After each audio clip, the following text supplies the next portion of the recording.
A noite em que decidi ficar até o fim no necrotério começou com a rotina mais comum do mundo. Uma escala longa que ninguém queria pegar. Entrei no prédio ainda com luz do dia, morrendo no horizonte, carregando apenas uma mochila com água, um sanduíche frio e o caderno onde anoto os pormenores que me interessam no trabalho. Não havia curiosidade mórbida, nem intenção de provar nada para ninguém. Apenas a necessidade de verificar um turno, confirmar algumas rotinas e, confesso, aproveitar a solidão de um lugar tão silenciado. A recepção estava vazia. As luzes fluorescentes do corredor principal queimavam com um zumbido cansado. E o ar tinha aquele cheiro seco e químico que sempre senti, como se o tempo por ali tivesse outra espessura. Fiquei responsável pelas câmeras e pela sala onde os corpos eram armazenados temporariamente, o que significa que o tempo ali passa pesado, em passos curtos. A equipe saiu, trancou tudo, me deixou as chaves e partiu sem olhar para trás. Eu tranquei a porta por dentro, desliguei a luz do corredor e acendi uma luminária de mesa na sala de vigilância. O prédio, nesse momento, pareceu um animal que se fecha sobre si mesmo. Abri o caderno, revisei as notas e comecei a ver os vídeos noturnos. Movimento de pessoal chegando, rotina de limpeza, as rotinas administrativas já quase mecânicas. Tudo normal, rotineiro, previsível. Fui até a sala de armazenamento porque havia um registro de entrega de um corpo naquela tarde. Por protocolo, eu conferi o número da ficha, o estado do corpo e deixei tudo arrumado. A sala estava organizada, as prateleiras alinhadas, os sacos selados, as etiquetas brancas alinhadas em filas silenciosas. Havia uma mesa metálica central com uma pequena lâmpada pendendo e, ao lado, uma cadeira de plástico. Sentei-me por alguns minutos só para respirar aquele ar tão próprio do lugar. Uma mistura de antisséptico, tecidos e uma calma que quase dói. No canto, um corpo repousava coberto por um lençol cinza, conforme o costume. Não toquei em nada. Apenas observei, por inércia e por hábito, a textura da lona, o jeito que o lençol se ajustava ao relevo do corpo. Foi quando notei algo que me deixou imóvel por um segundo. A sombra do que poderia ser um rosto, recortada sob o tecido, parecia mais definida do que o resto. Não era nada de extraordinário, só um relevo diferente, talvez um pescoço mais curvo, talvez a cabeça ligeiramente virada. Respirei fundo e me aproximei para uma checagem visual. Mantive distância, não queria tocar no cobertor. Ao levantar a beirada, descobri que os olhos estavam velados por venda clínica, como às vezes pedem as famílias, e mesmo assim, por baixo daquela proteção, eu tive a sensação de que havia uma direção clara, um sentido. Era como se, mesmo imóvel, algo ali tivesse um alinhamento, um foco.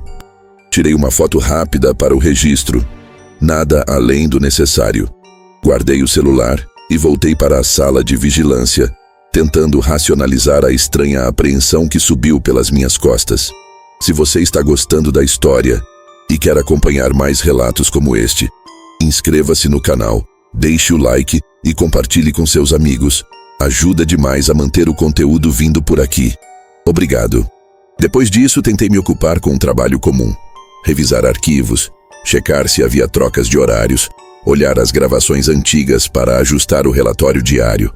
Mas mesmo sentado na sala com a tela iluminando o rosto, eu não consegui fazer desaparecer a impressão de que aqueles olhos, por baixo da venda, tinham um ponto de atenção.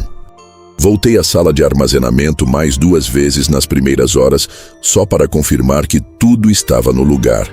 A cozinha do prédio ao lado servia fumaça por algum tempo e isso ajudava a manter a sensação de normalidade. A realidade externa seguia seu curso. Ainda assim, a ideia persistia. Os olhos, ou o que quer que fosse ampliado por aquele recorte de tecido, pareciam seguir um eixo. Não havia movimento mensurável, mas havia uma coerência visual que se mantinha a cada vez que eu olhava. As horas passaram e a noite foi ficando mais densa. O relógio no painel digital marcava os minutos com precisão fria. De vez em quando eu fazia anotações, rabiscos no caderno, horários, nomes de técnicos, pequenas observações sobre manutenção. Ao redor, todo o lugar era silêncio. Nem o som distante de carros, nem vozes, apenas o ar-condicionado trabalhando e o estalar ocasional de metal fria. Em certa medida, aquilo acalmava. Havia um padrão previsível, e eu me apoiei nele por um tempo. Mas então, numa das vezes em que caminhei pela sala de armazenamento, senti algo diferente no ar. Não um cheiro, não um ruído, mas um leve deslocamento de temperatura ao nível do rosto, como se a sala tivesse respirado uma vez, muito devagar. Não fiz alarde, mantenho hábitos racionais e registro tudo, mas guardei a anotação. Sensação térmica, deslocamento sutil. Decidi fechar as luzes e ficar apenas com a iluminação de emergência, o que costuma tornar tudo mais nítido. Sombras mais duras, contornos mais definidos. Quando voltei a olhar para o corpo com o lençol, tive a confirmação do que vinha percebendo. A posição da venda não era perfeitamente alinhada. Havia um vinco que desenhava um ângulo e dava a impressão de que, se eu me movesse, o rosto estaria sempre apontado para mim, não importa onde eu estivesse. Caminhei em volta da mesa, mudei a postura, agachei, levantei e a sensação se manteve. Um alinhamento que acompanhava meus movimentos como se fosse uma linha de visão estabelecida. Tentei explicar isso com luz, sombra, a curvatura do colchão, mas a sensação não cessava. Fiquei a maior parte da madrugada entre a sala e a mesa central, registrando, medindo, tentando encontrar explicações técnicas. Às vezes, quando abria a porta de correr, pequenos ruídos, o estalo de uma tubulação, passos distantes de um segurança no prédio ao lado, me deixavam alerta. Mas nada justificava a intensidade daquilo. O que me incomodava não era a ideia de movimento, e sim a insistência daquela presença visual. Lembrei de conversas com colegas que, em turno semelhante, mencionaram sensações e impulsos que preferiam não registrar. Eu mesma sempre fui cética, ancorando tudo em protocolos, mas ali, naquela madrugada, a curiosidade e a sensação de responsabilidade profissional me mantiveram firme. Quando a manhã começou a desmanchar a escuridão, percebi que havia mudado algo em mim. Fiquei mais atento aos pequenos detalhes. Uma etiqueta levemente deslocada, a posição de uma tomada, o som metálico de gavetas sendo fechadas com mais força do que o necessário. Concluí minha ronda com um relatório curto e objetivo, registrando apenas o essencial. Saí do necrotério com a chave na mão. E por mais que tentasse racionalizar, a imagem da linha que parecia unir meus olhos aos daquele corpo não me abandona. Guardei o caderno no bolso e caminhei até o carro, sentindo o calor do sol bater no rosto como uma confirmação de que o mundo externo seguia seu curso, indiferente à noite que eu passei ali. Eu trouxe comigo mais perguntas do que respostas. Que tipo de projeção é essa que a mente pode fazer em uma sala tão carregada? Até que ponto nossa percepção se molda ao ambiente? E quando é que cruzamos a linha entre observador e algo observado? Não tenho, por hora, uma conclusão fechada. Só sei que voltei ao necrotério dias depois para verificar os registros e as câmeras mostram apenas o que deve mostrar. Entradas, saídas, procedimentos. Nada anômalo registrado em vídeo. Mas a sensação, essa permanece uma espécie de rastro. Uma nota no caderno que insiste em ser relida. Vou continuar a elaborar relatórios, a reunir dados e quando você quiser que eu finalize essa história, me diga para concluir. Farei com cuidado e com um desfecho que deixe tudo em ordem. Voltei dias depois mais por rotina do que por coragem. A rotina sempre me dá uma desculpa plausível para visitar lugares que o resto evita. Entrei com a mesma bolsa, o mesmo caderno e fiz todo o protocolo como se fosse apenas mais um plantão. Observei as câmeras novamente, conferi entradas e saídas, revirei as fichas. tudo batia com os registros. Ainda assim, ao caminhar pela sala de armazenamento, a sensação apareceu dali de novo, menos afiada, talvez por já conhecer o contorno daquele medo, mas presente o suficiente para me prender a atenção. Resolvi que antes de aceitar qualquer explicação emocional, eu faria uma checagem técnica ponto a ponto.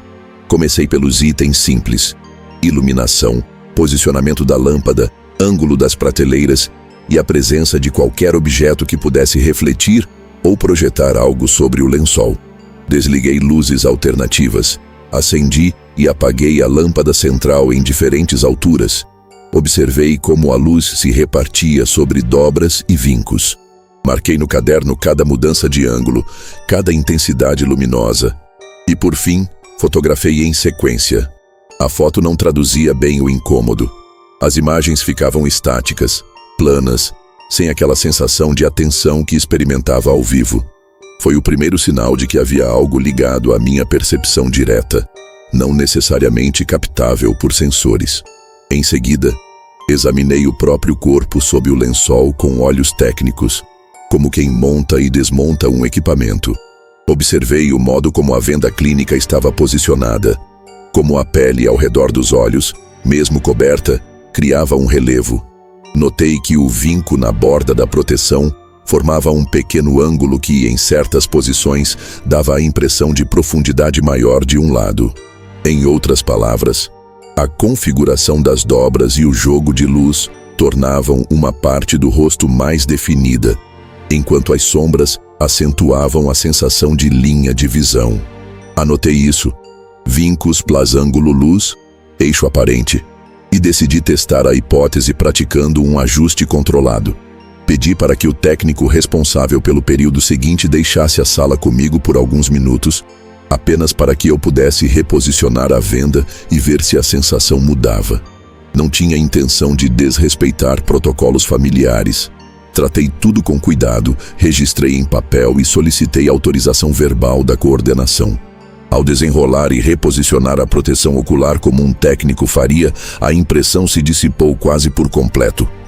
O alinhamento deixou de apontar para mim e passou a ficar neutro, alinhado ao centro da mesa. Foi um alívio técnico, uma confirmação de que ângulos e sombras fazem milagres na percepção humana.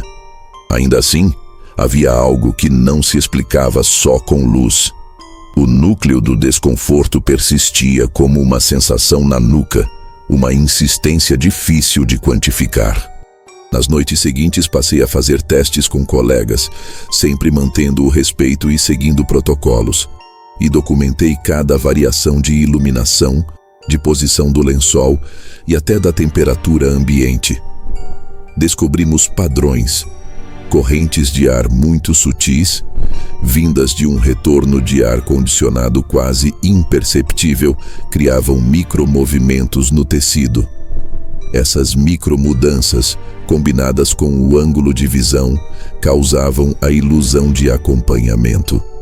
Além disso, algumas vezes o posicionamento do corpo no momento do embalsamamento deixava o contorno das pálpebras mais definido. Quando a venda não era perfeitamente centralizada, um dos olhos parecia azar, isto é, projetar-se levemente de modo que, para quem observasse de certo ponto, havia uma linha que parecia fixar a cena.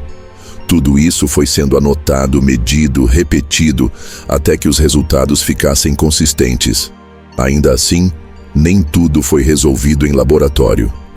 Houve noites em que, mesmo sabendo e vendo as medidas se confirmarem, eu acordava no meio do plantão com uma inquietação difícil de domar.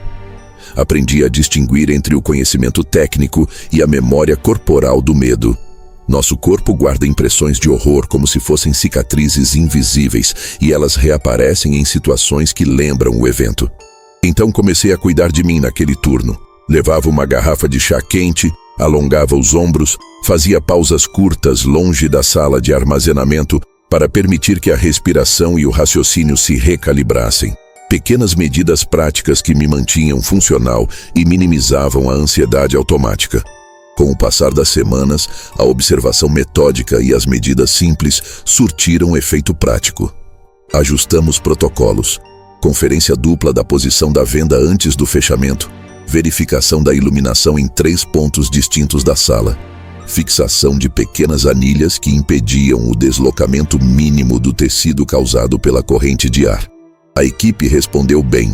Houve adesão e apreço por reduzir incógnitas que antes eram tratadas como meras sensações. Para além das explicações técnicas, aquilo trouxe uma espécie de conforto coletivo. Quando o desconhecido é mapeado e documentado, perde parte do seu poder ameaçador. Não digo que a sensação desapareceu por completo. Às vezes, ao cruzar o corredor à noite, um eco daquilo volta. Mas aprendi a distingui-la do que realmente é mensurável e controlável. E isso já é muito. A diferença entre ser dominado por uma intuição e saber que há uma causa passível de correção fez com que eu voltasse a dormir com mais facilidade e voltasse a trabalhar sem que a mão tremesse ao apontar a caneta sobre o relatório. Continuo registrando tudo no caderno, porque há um valor prático e também humano nessa rotina. Documentar transforma medo em dado e dado em ação. Com o tempo, percebi que o necrotério tinha muito mais a oferecer do que apenas relatos de sensação e medição técnica. Cada corpo que entrava se tornava parte de uma rotina meticulosa: conferência, registro, posicionamento, observação. E a sensação de atenção que eu sentia diante daquele corpo específico nunca mais voltou com a mesma intensidade, mas deixou uma marca curiosa. Comecei a notar pequenos padrões em toda a sala: dobras nos lençóis, alinhamento das etiquetas, pequenas diferenças de sombra. E documentar esses detalhes passou a ser parte do meu turno, quase como se estivesse fazendo um estudo antropológico da própria percepção humana diante da morte. Cada anotação, cada fotografia, cada ajuste minucioso ajudava a reduzir qualquer desconforto que viesse da noite, transformando um evento que poderia ser apenas assustador em aprendizado real e prático. Uma madrugada em particular ficou gravada na memória, não por susto, mas pelo exercício de observação que me ensinou algo essencial sobre atenção e percepção. Havia sido entregue um corpo com a venda perfeitamente centralizada, sem qualquer vinco aparente. A iluminação estava alinhada nos 3 pontos que já havíamos estabelecido como padrão. Ainda assim, ao entrar na sala e me posicionar para verificar as etiquetas, senti uma pontada de estranheza, um instante em que meus sentidos estavam mais atentos que o normal. Parei, respirei fundo e comecei a analisar cada detalhe: a posição da cabeça, o modo como a luz incidia, até a textura do lençol. Ao documentar minuciosamente, percebi que o que havia me causado desconforto foi simplesmente a minha expectativa de que algo aconteceria. A mente humana cria padrões, associações, e a antecipação do medo é muitas vezes mais poderosa que o próprio estímulo. Após isso, estabeleci uma rotina mais rígida de observação que chamava de checagem consciente. Cada turno incluía conferência dupla de luzes, temperatura, posição dos corpos e da venda, além de registro fotográfico e notas detalhadas. Descobri que o ambiente, por mais silencioso que fosse, tem suas sutilezas: correntes de ar, sombras que mudam com a iluminação externa, pequenas vibrações no chão ou no teto, e que todas essas sutilezas podem influenciar nossa percepção. Registrar cada detalhe não apenas aumentava a precisão do trabalho, mas também dava uma sensação de controle, uma espécie de antídoto contra a inquietação natural de quem passa noites sozinho entre corpos. Havia ainda momentos em que me permitia uma pausa fora da sala de armazenamento, caminhando pelos corredores do necrotério, conferindo a movimentação mínima de pessoal de limpeza, conferindo a temperatura nos pontos de monitoramento e, ao mesmo tempo, permitindo que a respiração se estabilizasse. Esse ritual de atenção plena funcionava quase como um exercício de meditação. Olhava para detalhes banais, sentia o ar, ouvia o zumbido das luzes, registrava mentalmente cada passo que dava. Aos poucos, a sensação de ser observado por qualquer corpo desapareceu. O que restou foi um estado de alerta controlado, uma consciência calma do espaço e de suas regras. Com isso, passei a compreender que nem toda sensação intensa precisa ser inexplicável. Muitas vezes, ela apenas exige paciência, método e observação rigorosa. O mais interessante desse período foi perceber como a mente se ajusta ao ambiente. Aquela sensação de desconforto inicial, que me causava suor frio e olhos fixos, deu lugar a um estado de atenção tranquila. Cada movimento, cada ajuste, cada fotografia, cada anotação se transformou em ferramenta de confiança. O corpo, que antes parecia seguir meus passos, deixou de ter qualquer efeito sobre meu estado emocional. E o necrotério deixou de ser apenas um lugar de ansiedade e passou a ser um espaço de estudo, disciplina e respeito pelo trabalho realizado. Hoje, posso afirmar que, apesar da carga emocional e da lembrança persistente daquela primeira noite, aprendi a transformar observação em segurança e medo em compreensão. Quando finalmente terminei meu turno, senti uma espécie de alívio silencioso que só quem passa horas sozinho em um ambiente assim consegue compreender. Cada registro estava feito, cada ajuste conferido, e o que antes causava inquietação, agora se transformava em aprendizado e respeito pelo ambiente. Saí do necrotério com a sensação de dever cumprido, carregando comigo a certeza de que percepção, atenção e disciplina são mais poderosas que qualquer medo irracional. Aquela experiência me ensinou que o que muitas vezes interpretamos como inexplicável ou assustador pode ser compreendido quando se observa com cuidado e método, transformando a ansiedade em conhecimento. Mesmo após semanas, quando passava pelo corredor silencioso ou revisava as fotos, a lembrança daquela linha de visão persistia apenas como um detalhe curioso, não como ameaça. Tudo estava documentado, controlado e seguro. E eu finalmente entendia que trabalhar com respeito às regras e atenção aos detalhes transforma qualquer situação inquietante em experiência valiosa. Se você curtiu essa história, não se esqueça de se inscrever no canal, deixar seu like e compartilhar com seus amigos. Cada inscrição ajuda a trazer mais relatos reais, detalhados e cheios de suspense para quem gosta de histórias intensas e pé no chão. E lembre-se, observar, anotar e respeitar os detalhes pode fazer toda a diferença, mesmo nos lugares mais silenciosos e inesperados.